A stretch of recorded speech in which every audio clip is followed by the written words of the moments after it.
Assalamualaikum warahmatullahi wabarakatuh. Bertemu lagi dengan saya di Sudawirat Channel. Kali ini kita akan membahas tentang 37 kepangkatan para waliullah.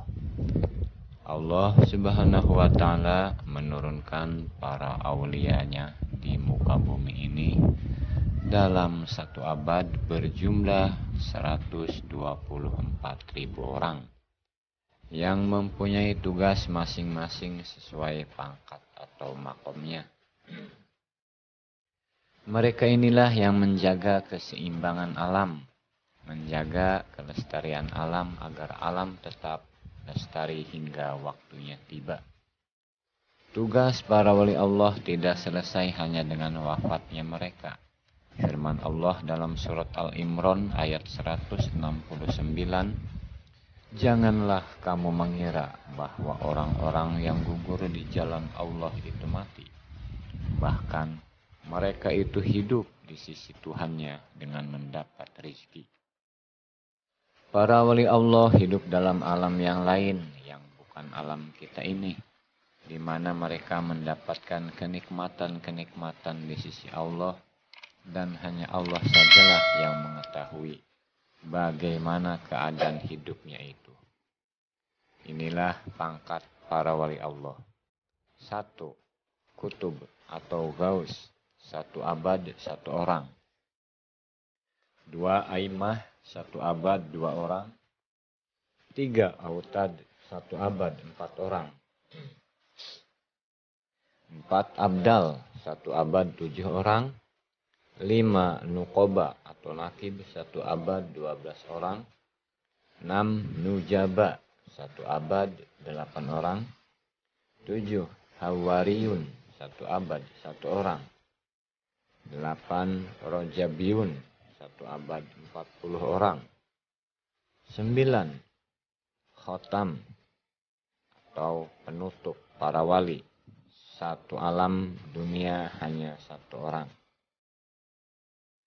yaitu Nabi Isa alaihi salam ketika ia diturunkan kembali ke dunia menjelang kiamat.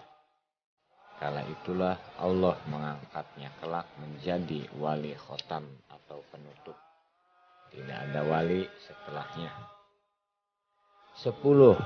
Qalbu Adam alaihi salam, 1 abad 300 orang. 11. Qalbu Nuh alaihi salam, 1 abad 40 orang. 12. Qalbu Ibrahim alaihi salam, 1 abad 7 orang. 13. Qalbu Jibril alaihi salam, 1 abad 5 orang. 14. Qalbu Mikail alaihi salam, 1 abad 3 orang. 15. Qalbu Israfil alaihi salam, 1 abad 1 orang. 16. Rijalul Alamul Anfas, 1 abad 313 orang. 17. Rijalul Ghaib, 1 abad 10 orang. 18. Ad-Dohirun, 1 abad 18 orang.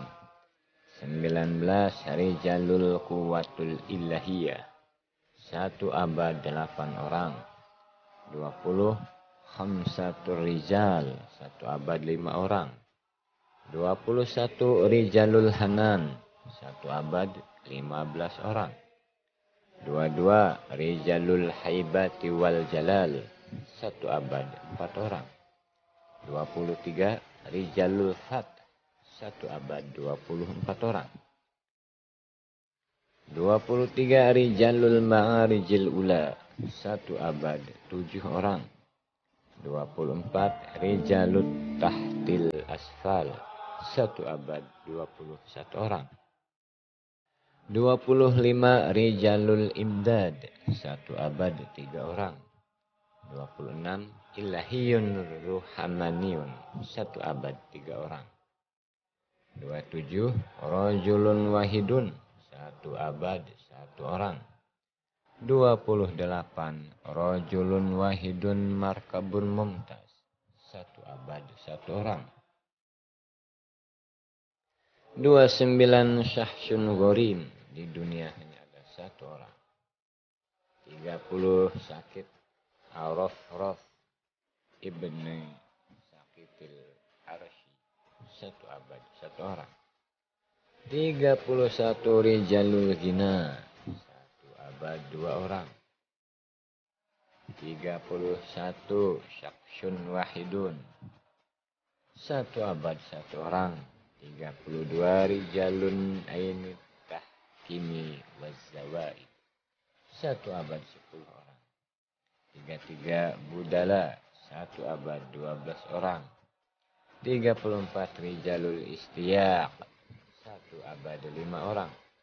35 Sittata Anfas, satu abad, 6 orang.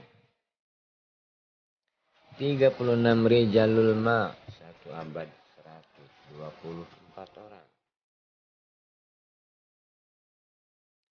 37 Dakhilul Hijab, satu abad, 4 orang.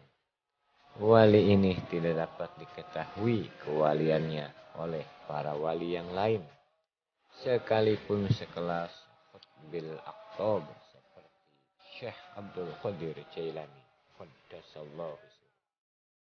Karena wali ini ada di dalam hijabnya Allah, namanya tidak tertera di Lauhil Mahfuz sebagai barisan para aulia.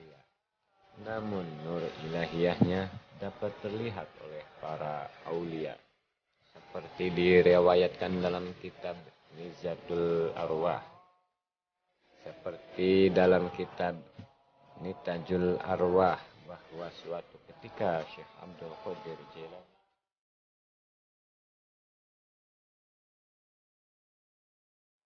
melaksanakan tawaf di Baitul Makkah Al-Mukarramah. Tiba-tiba Syekh melihat seorang wanita dengan nur ilahiyah yang begitu terang benderang, sehingga Syekh Abdul Qadir Al-Jailani muhasyafah ke Lauhil Mahfuz. Dilihat di Lauhil Mahfuz, nama wanita ini tidak ada di barisan para wali-wali Allah. Lalu Syekh Abdul Qadir Al-Jailani bermunajat kepada Allah untuk mengetahui siapa wanita ini dan apa yang menjadi amalnya, sehingga nur ilahiyahnya terpancar begitu dahsyat. Kemudian Allah memerintahkan malaikat Jibril alaihissalam untuk memberitahukan kepada Syekh bahwa wanita tersebut adalah seorang waliyah dengan makom pangkat dakhilul hijab, berada di dalam hijabnya Allah. Kisah ini mengisyaratkan kepada kita semua agar senantiasa berhusnudon atau berbaik sangka kepada semua makhluk Allah. Wallahu a'lam bishawab. Wassalam.